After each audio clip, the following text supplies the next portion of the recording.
When the world did shut down due to the COVID-19 pandemic, many businesses were left scrambling to find a way to keep their operations running smoothly.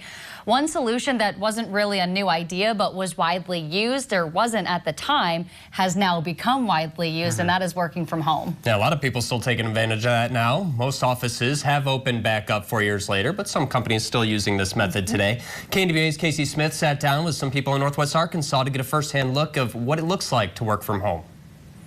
There are many factors, both good and bad, that companies will have to weigh when having employees work from home. Will employees' efficiency decline, or will their mental health take a toll? The answer to each of these questions is highly dependent on each employee.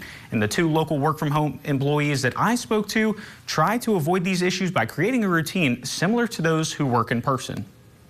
Jackie Roach is a director of strategic partnerships in Northwest Arkansas with the Best Friends Animal Society. She gets dressed and puts on makeup as if she were going into an office with coworkers. Instead, her office is in the corner of a spare bedroom in her home. I'm here during work hours. But around 5:30 p.m., she closes the door and does not re-enter the room to make sure I have those kind of boundaries set up for myself. Matthew Schultz is a mechanical engineer living in Springdale but contributing to a company in Fort Worth, Texas. After breakfast and coffee, he starts his workday. Instead of going into the garage and getting in the car, I just walk into my office in here.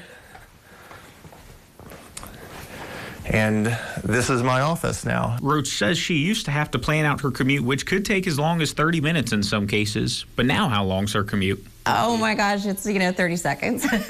And some employees may not be bound by a suit and tie every day. It's nice the dress code being more relaxed. When working from home, some companies may allow employees to dress like this, or this, or maybe even this. But regardless of what an employee is wearing, it's no excuse for them to kick their feet up. Both Schultz and Roach take their work seriously. Laundry or cleaning or those kinds of things, that's not something I try to do during workday and work hours. It's like, okay, like this is my office, this is where I go to work. Dr. Chris Hull, the department chair of graduate counseling with John Brown University, says there can be some negative mental health effects from working from home.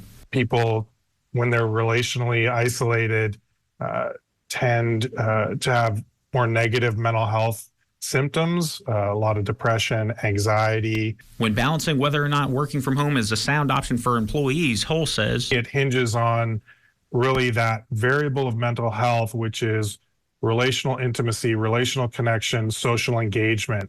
Where are you able to get that? Schultz says he's a member of the Springdale Bike Club, just one of the hobbies that keeps him from staying inside his house all day. With the bikes, I try to ride 2 or 3 times a week to get out, get some exercise. I like landscaping, so trying to get the yard to look nice. And Roach says COVID-19 taught people how to work from home, with success rates depending on the company and individual. We just need to be really mindful of setting the right expectations, making sure everybody understands how to be accountable for their work, and trusting them to do their job.